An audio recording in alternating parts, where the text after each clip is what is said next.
تاریخ میں کچھ دن ایسے ہوتے ہیں جو صرف کیلنڈر پر نہیں بلکہ قوموں کی تقدیر پر لکھے جاتے ہیں۔ 17 رمضان سن 2 ہجری کا دن بھی ایک ایسا ہی دن تھا جب بدر کے میدان میں لڑی جانے والی ایک جنگ نے تاریخ کا دھارا ہمیشہ کے لیے بدل دیا۔ یہ صرف ایک لڑائی نہیں تھی، یہ حق اور باطل کے درمیان ایک لکیر کھینچنے والا لمحہ تھا، یوم الفرقان۔ ذرا ان اعداد و شمار کو دیکھیے، یہ خود ہی پوری کہانی بیان کر رہے ہیں۔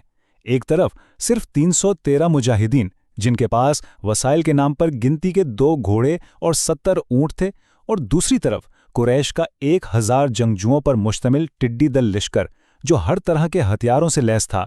بظاہر تو یہ ایک بالکل ہی غیر متوازن مقابلہ تھا۔ تو پھر سب سے بڑا سوال یہی پیدا ہوتا ہے کہ یہ ناممکن نظر آنے والی فتح آخر ممکن کیسے ہوئی؟ اس گتھی کو سلجھانے کے لیے ہم روشنی حاصل کریں گے دارالعلوم دیوبند کے فاضل اور پٹنہ یونیورسٹی کے گولڈ میڈلسٹ ڈاکٹر شاہد وسیع کے گہرے تجزیے سے، جو ہمیں اس تاریخی جنگ کی تفصیلات سمجھنے میں مدد دیں گے۔ تو آئیے اس راز سے پردہ اٹھا دیں، لیکن اس سے پہلے ایک چھوٹی سی گزارش۔ اگر آپ کو تاریخ کے ایسے ہی گہرے تجزیے پسند ہیں تو ہمارے چینل گلائے رنگا رنگ کو ضرور فالو اور سبسکرائب کر لیجیے گا۔ اچھا، جنگی حکمت عملی پر آنے سے پہلے ایک اور بہت اہم مرحلہ تھا، اور وہ تھا وفاداری کا امتحان۔ دیکھیے، مدینہ کے انصار سے جو معاہدہ تھا وہ شہر کے اندر رہ کر دفاع کرنے کا تھا، لیکن یہ جنگ شہر سے باہر لڑی جا رہی تھی۔ یہ ایک بہت نازک موقع تھا، اور اسی لیے پیغمبر اسلام نے اپنے ساتھیوں سے مشورہ طلب کیا۔ اور اس موقع پر انصار کے سردار حضرت سعد بن معاذ کا جو جواب تھا وہ تاریخ میں امر ہو گیا۔ انہوں نے کہا، اے اللہ کے رسول، ہم آپ پر ایمان لائے ہیں، آپ ہمیں سمندر میں کودنے کا حکم دیں گے تو ہم وہ بھی کر گزریں گے۔ بس یہی وہ لمحہ تھا جب لشکر ایک دل ایک جان بن گیا، اور یہی اتحاد کامیابی کی طرف پہلا قدم تھا۔ تو جب لشکر ایک دل ہو گیا، اب باری تھی اس حکمت عملی کی جس نے تعداد کی کمی کو ذہانت سے پورا کر دیا۔ ڈاکٹر شاہد وسیع کا تجزیہ ہمیں بتاتا ہے کہ یہ فتح کوئی اتفاق نہیں تھی، بلکہ ایک شاندار منصوبہ بندی اور جدید فوجی سوچ کا نتیجہ تھا۔ یہاں ایک بہت دلچسپ بات سامنے آتی ہے۔ ڈاکٹر شاہد وسیع کے مطابق بدر کی تیاری کوئی اچانک نہیں ہوئی تھی، بلکہ جنگ سے 2 سال پہلے ہی ایک انٹیلیجنس سسٹم قائم کیا جا چکا تھا جس کا کام دشمن کے راستوں اور ان کی ہر حرکت پر نظر رکھنا تھا۔ یہ ایک طویل مدتی اسٹریٹجک پلاننگ تھی۔ اور پھر دیکھیے کہ اس انٹیلیجنس کو استعمال کیسے کیا گیا۔ ایک بہت ہی معمولی سی نظر آنے والی بات کہ دشمن روزانہ کتنے اونٹ کھاتا ہے، صرف اسی ایک معلومات سے ان کے لشکر کی پوری تعداد کا بالکل ٹھیک اندازہ لگا لیا گیا۔ یہ کمال کی انالیٹیکل سکل تھی۔ ایک عظیم لیڈر کی ایک اور نشانی یہ ہوتی ہے کہ وہ اپنے ساتھیوں کی سنتا ہے۔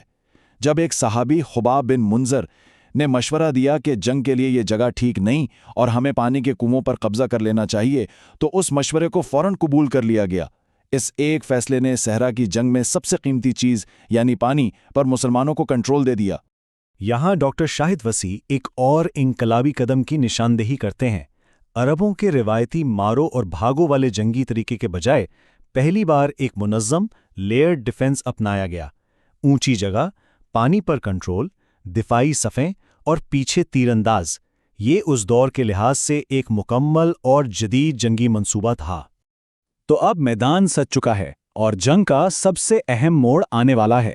اس سے پہلے کہ ہم آگے بڑھیں، اگر یہ تجزیہ آپ کو اہم لگ رہا ہے تو اسے دوسرا امیدواروں کے ساتھ بھی شیئر کیجیے گا، اور گلائے رنگا رنگ کو سبسکرائب کرنا مت بھولیے گا۔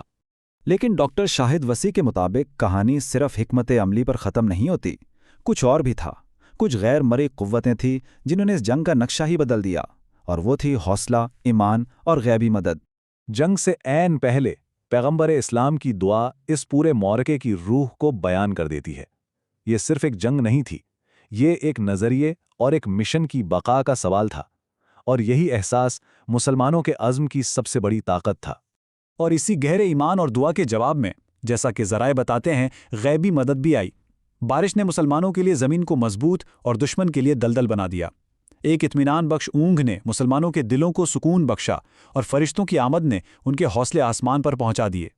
اور پھر وہ دن آ ہی گیا، یوم الفرقان، وہ دن جس نے حق اور باطل کے راستے ہمیشہ کے لیے الگ کر دیے۔ جنگ کا آغاز ہو چکا تھا۔ جنگ شروع ہوئی روایتی انداز میں، یعنی 1 on 1 مقابلوں سے، اور یہاں مسلمانوں نے آتے ہی نفسیاتی بڑھتری حاصل کر لی۔